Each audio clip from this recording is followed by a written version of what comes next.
Hello, good morning. Happy New Year. Where did 2022 go to? It just went past at supersonic speed. We've had a very different holiday period to what we planned. Our social diary was packed full of events, and unfortunately, other than our anniversary party and Christmas lunch, everything was cancelled because of illness. Poor Ray, he really suffered this last week with this cold come flu that's going around, and we couldn't go to Wales to see our family, so we're having to postpone Christmas till after I get back from the attic. Even our New Year Eve celebrations are cancelled because so many of our friends are poorly. But there we are. It just goes to show you never know what's in front of you. You never know what the day will bring. So always make the most of every single day that you're offered. You do, don't you? Yes, you do. These boys, we love them so much. The weather has been appalling. Yet, you know, these dogs, they need to go out for their walks. They love their walks. And I have posted some pictures of some very muddy walks. Everywhere you go is muddy. I've been asked what I do with the dogs when I get back.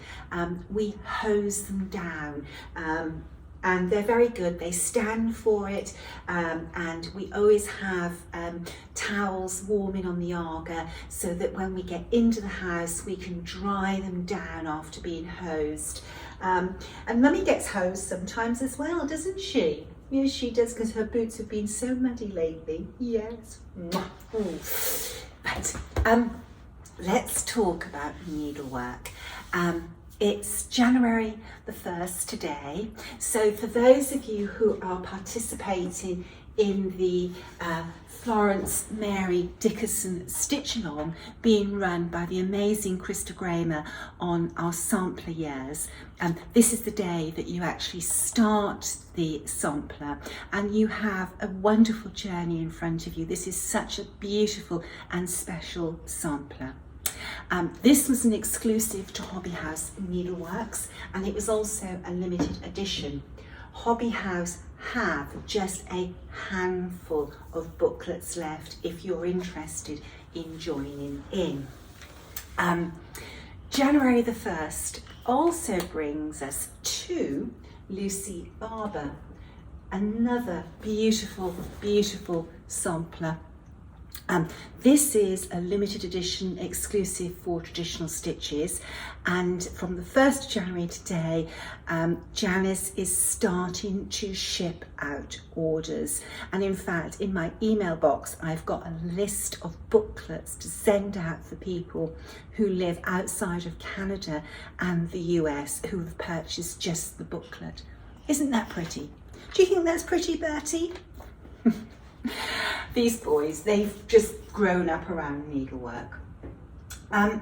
Okay, if you are lucky enough to get the needle fob from Traditional Stitches, that is an exclusive for this stitch along, you're going to be very pleased with these. These are so beautiful. I'm using the fob and my pink harness scissors for my latest start, which I started yesterday. Isn't that pretty? That's, oh God, look at that, I've got a bit of fluff on there. Isn't that a pretty border? And this just goes so perfectly with this little sampler. Gorgeous. I like stitching different things, and I like to have different samplers on my sampler wall, and I was greatly drawn to this by this border, and the border actually is very easy to stitch out. What I've been doing is using this dusky rose as the guidelines for the border, and basically you stitch this little these two like parallel rows, and then you count 4 squares stitch a straight line, another 4 squares, and repeat, and then you can just go through just filling in the other colours. You always find a way of stitching things the easiest way, and I think that's one of the lovely things about samplers and sitting down with a cross-stitch chart. There is a mental challenge there about the best way of stitching the sampler that appeals to my brain, because I love crosswords and sudokus and anagrams and cryptic crosswords. I love anything like that, and I suppose that's one of the reasons why I like to chart samplers as well. Anyway, this is very pretty. This is the width of the sampler, and I expect it's going to be about that high. Very pretty. The girl was from Yorkshire. She never married. She was a farmer's daughter, a hard life, I expect, on a farm in Yorkshire. Now, on this piece of linen, I have another sampler which I showed you a sneak peek of last week, and I've actually finished it. So this is the sampler that I have stitched for Ray's Valentine's gift in 2023. So many years, I'm a little bit late giving him his Valentine's gift, so I thought this year I must do it in time, and I'm very pleased to say that that's finished. And it's because of you I bloom, and that's very true. I only am who I am because of my husband. He's my rock. I love him to bits. Anyway, he loves receiving needlework gifts, and this is my Valentine's gift for him, and I will make this available as a chart if you would like to stitch it as well, and there will be a font with the chart so that you can choose your own initials, and there'll be the 0 to 9, I should say, so that you can put whatever date on that you wish. And there's lots of room on this sampler to put extra information. You could utilise this area where I stitched the lowercase alphabet. This little design was inspired by a sampler in my collection that had this beautiful flowered border. And when I saw this sampler, I immediately thought of this little saying, because of you I bloom, and how beautifully it would fit in with the theme of this sampler. So the sampler, the flowers, I've charted them exactly as the little girl stitched them, so there are a few little anomalies in this border, but I do think it adds a little bit of charm to the sampler. Anyway, so that was one finish, but I had 2 finishes this week because of Ray being so poorly and us not really being able to go out. I actually got some extra stitching time in. So this is another little sampler that I stitched, and it's adorable. I really enjoyed stitching it. You've got just straight long stitches stitched on the diagonal, you've got back stitch, you've got herringbone stitch, you've got cross stitch over 4-sided stitch, and then you've got these buttonholes. And I thought it was really interesting that the little girl stitched the 3 elements that you need to make a buttonhole. And she did that twice, so she demonstrated that she could actually stitch out a buttonhole. Then we have feather stitch on a straight line, and feather stitch on a diagonal, and French knots, and then that's repeated at the bottom as well. It's such a shame with this little sampler that the girl didn't put her full Christian name, but I suspect it was because it would not fit on the sampler. So her name might have been something like Elizabeth or Eveline, something that was quite a long name that prevented her fitting it within the parameters of her sampler. Great Crosby is near Liverpool, and the Merchant Tailors School for Girls I found out quite a bit of information about that, and I've already written the story that the backstory that goes with this little sampler. Putting the cart before the horse, but I was doing my research and I thought, well, I had all the information to hand, I might as well put it all together. I love the colours on this one. Okay, so what else? Some emails I've had. I had an email from a needleworker, and funny enough, I also had a message from another needleworker with the same question, and it was about hoops. Now, my day-to-day stitching is done on a frame because I like to use both hands.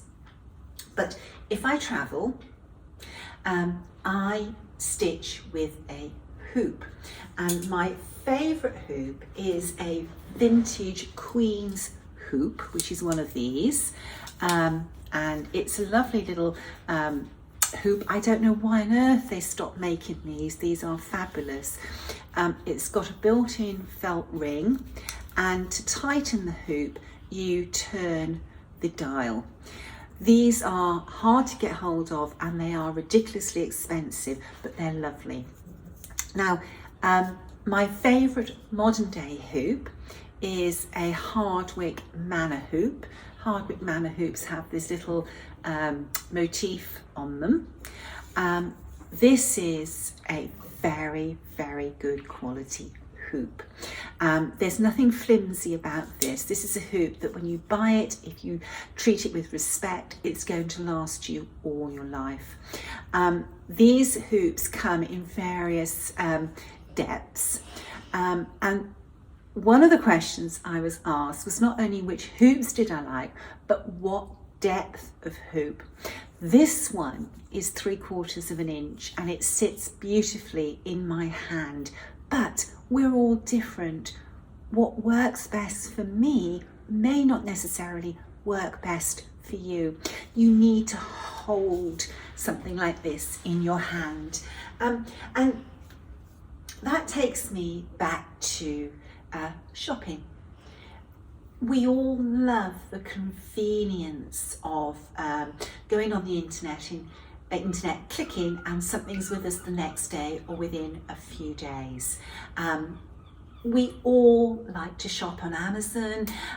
We all probably do most of our shopping on the internet these days, but there is nothing as wonderful as being able to go into a needlework store and to see things in the flesh, to hold them, to handle them with linen, to see the actual colour and the way that the linen feels, to go into a store and see beautiful models on the walls that will inspire us to stitch.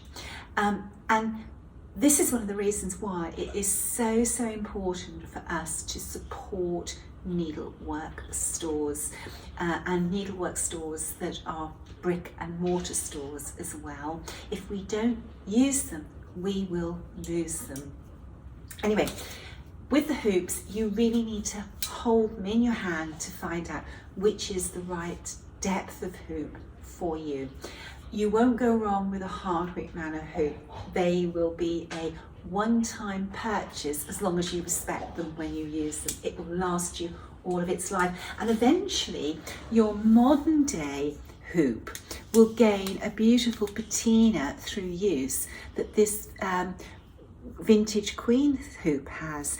You can see already that this is taking on a nice patina from the oils in my hand as I use it.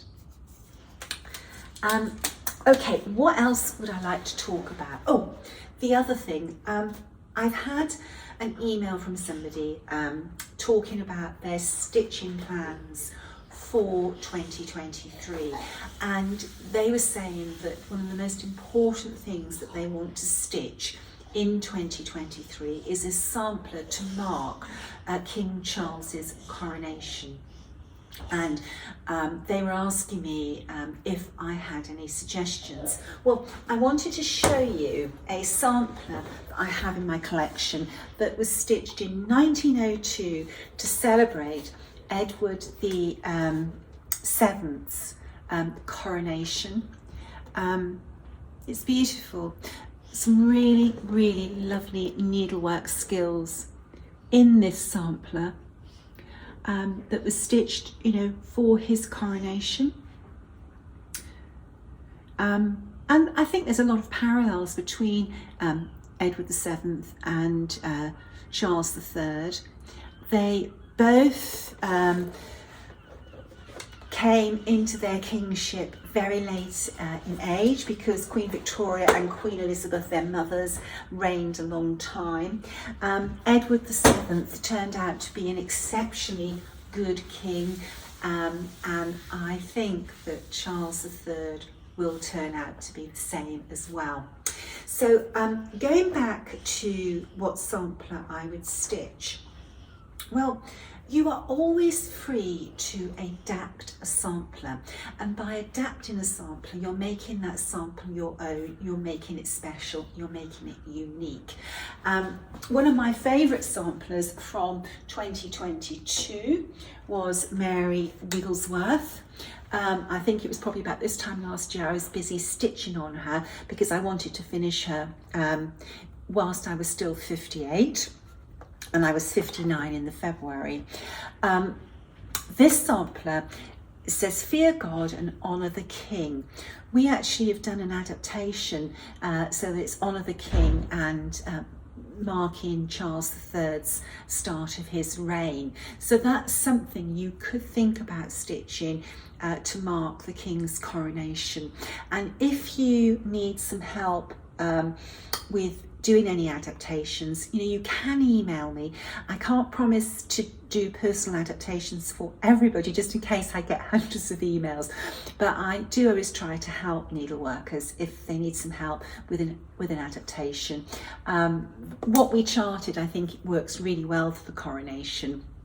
But again, you know, if you wanted to tweak that further, just talk to us. Anyway, Mary Wigglesworth is certainly a beautiful sampler, stitched by her in later life.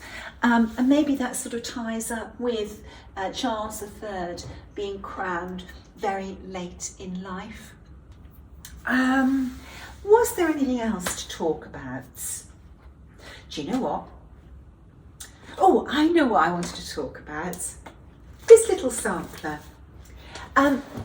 Do you know, I've had this little while and I put it away and I've forgotten about it, and I was looking for something else this week and I came across it and I thought, gosh, wouldn't that be beautiful to chart? Very different, very pretty, and I love all these fresh colours. It was stitched by Emma Wright when she was 9 in 1904. Do you know what? There's some very pretty samplers that came out at the turn of the 1900s, and just lately I seem to have come across quite a few of them.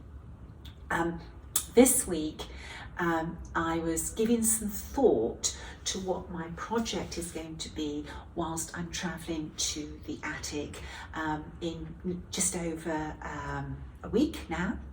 Exciting. And I was going through some samplers and I came across this one particular sampler that I've been meaning to chart for ages, and I started to research the sampler, and it's really amazing. It turned out that this sampler at some stage in its life was in a house not 5 minutes from me and literally around the corner from Sue of Minnie McBean's. And it's a house that I've walked past countless times with my dogs. And when I was researching this sampler, it was a fascinating backstory. It was stitched by a girl that just put her initials AH on the sampler, but she stitched it for Judith E.D. Sims of 13 Queen's Road, Ipswich, or Queen Street, Ipswich. I can't quite remember if it's street or road. Anyway, I found this girl, and she was so interesting, and her parents and her grandparents were really interesting. Her grandparents both sides were iron masters. They had foundries and they were very wealthy.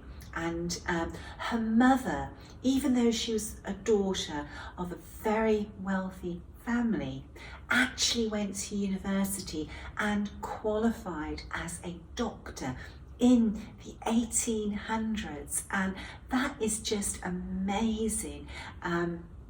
It must have been so hard for a woman to get into university, let alone become a doctor, and a daughter of a very wealthy family that would have been expected to marry to make family connections, marry for financial reasons and family power. Anyway, I spent the whole afternoon researching this girl, and it was really, really interesting. Samplers take you so many different places, and talking of going different places, the attic, the Sampler Symposium. I am so excited. It's so lovely to see Jean. And it's so lovely to see so many of my friends and to meet new friends as well. I'm particularly looking forward to seeing Brenda. Brenda will be celebrating her 60th birthday while she's at the attic, and we did say the last time we met in November that we were going to celebrate our 60th birthdays together. It's my 60th in February. I've been wondering what goodies Jean's going to have in store for us. She always has some lovely, lovely goodies to buy. I'm taking a spare suitcase. I will try to be good, but it's very hard to resist temptation. And you know, part of going to events is, you know, the fun of shopping. Like this event, I'm actually going to teach and to talk, but I'm a needle worker at heart, and I'm just looking forward to the whole experience of going into the store and enjoying all the goodies. We have a release coming out on Thursday. It's one that I stitched a long time ago, and I have had so many emails throughout 2022 asking for this little sampler, and she just kept on being put back and back and back, but on Thursday she is releasing, and she's a darling little sampler. Happy New Year. I hope that it's a good one for you. Make the most of every day in 2023. Until next time, stay safe, stay well. Bye-bye.